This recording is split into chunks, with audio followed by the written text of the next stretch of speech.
Charlie T.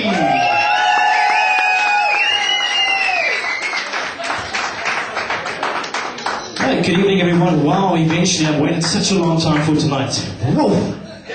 5 minutes. You know, firstly, it is my debut tonight, so I'd just like to thank my dad for tonight. He's a roofer. So Dad, if you're up there.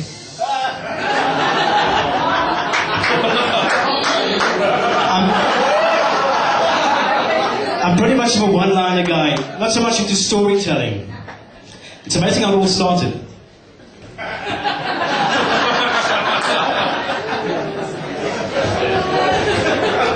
You know, I took my car in for a service the other day. I was watching the mechanics work on it. I really like the outfits overall.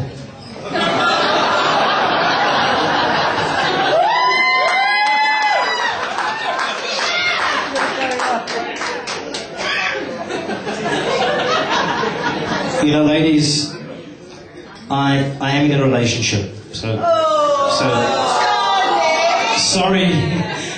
It's going to be after your place tonight, all right? A bit nervous there. You know, times are really, really tough, eh? Really, really tough. You should have seen the story about Khatipi. Sorry, Darren. Times are tough. Caroline, you're going to smack me as well. I know that. Khatipi is homeless. He lives on the Cape Flats. And Khatipi lives in a tire people. I mean, it's July, it's winter, but now the tire, it had a puncture, you know? He now lives in the flat.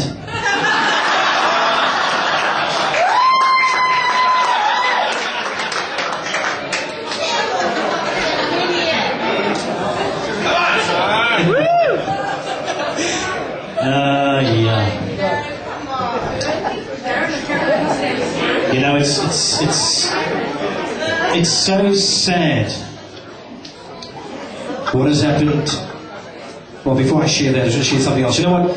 Port Elizabeth, we haven't got a zoo in Port Elizabeth, have we? There wasn't a zoo. No, I was looking for a zoo the other day to take my kids out to show them like lions and zebras and stuff like that, you know. And I saw an ad in the paper the other day that said, zoo 50k's out of PE. So I took the kids with me, got in the car, we went to the zoo, saw the board there, zoo, down the road there.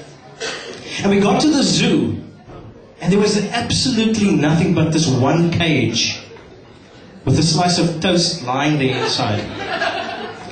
And I was really, really confused. I thought, what the hell? Then I looked up on the sign above the cage, it said bred in captivity.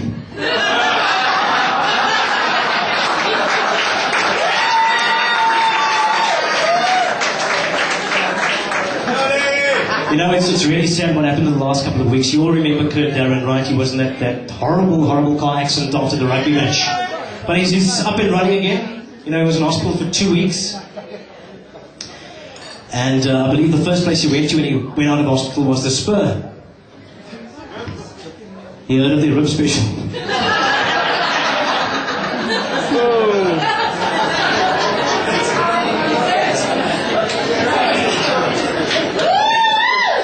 Speaking of rugby, Darren, you'll like the story because you love your rugby.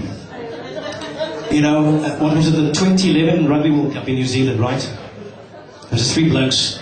They were on their way to a rugby match one evening. And on their way, they were walking down the road and there was this bush on the side and they saw this foot sticking out of the bush. And upon close investigation, they pulled on the leg and they pulled it out of the bush and, whoa, lo and behold, there was this naked woman, dead drunk, lying there. Yo. Dead drunk. Dead drunk, eh? Out of her mind. Her name was Doreen.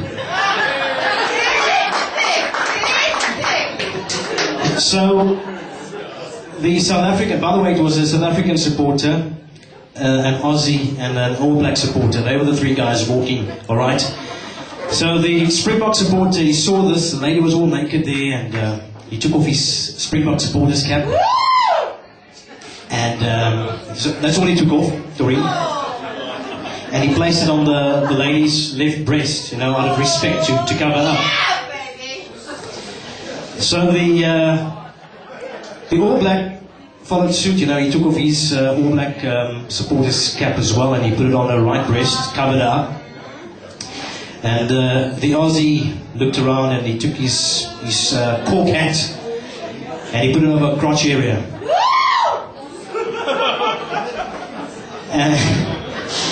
And eventually they decided, okay, we're going to call the cops now to investigate this matter. Yeah! Yo! So the cop comes around eventually. Someone get her a tequila. The cop comes around. The cop comes around, takes out his notebook and his pen.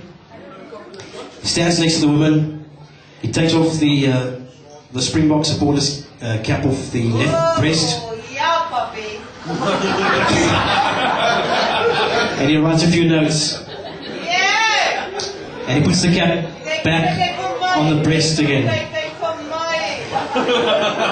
So we take off the All Blacks cap on the right breast, takes it off, looks at it, and he makes a few notes as well. He then looks at the cork hat. He picks it up, looks,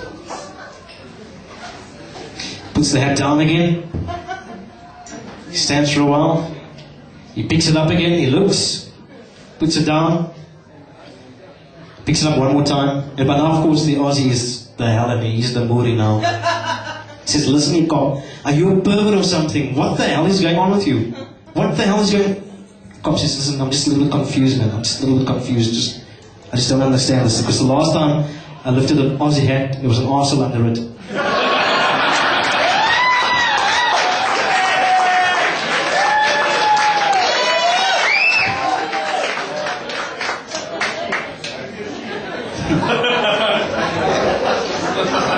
Are there any Aussies in the house tonight?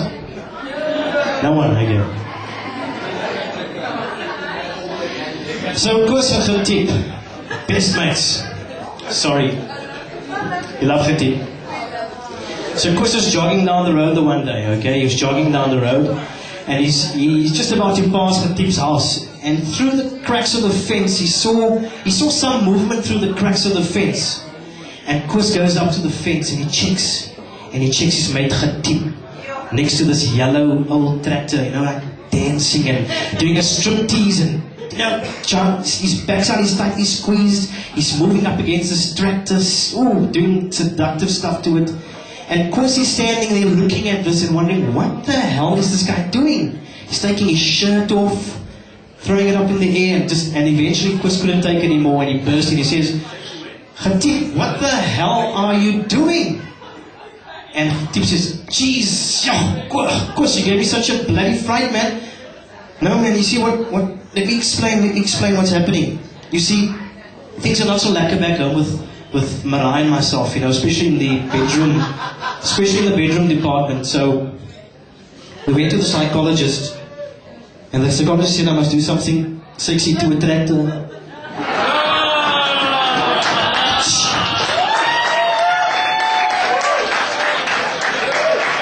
You know, folk, I think it was I believe Barry Hilton was here the last time as well, and we actually spoke to him telephonically last week on winning his Lifetime Achievement Award. And while we had him on the telephone, I asked Barry for some advice for tonight, and he gave me some good advice.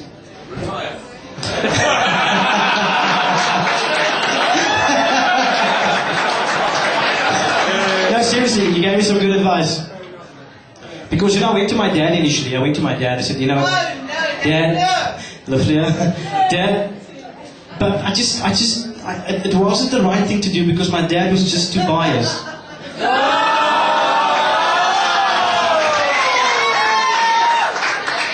Thank you for giving me an awesome audience. Thank you for making me evening.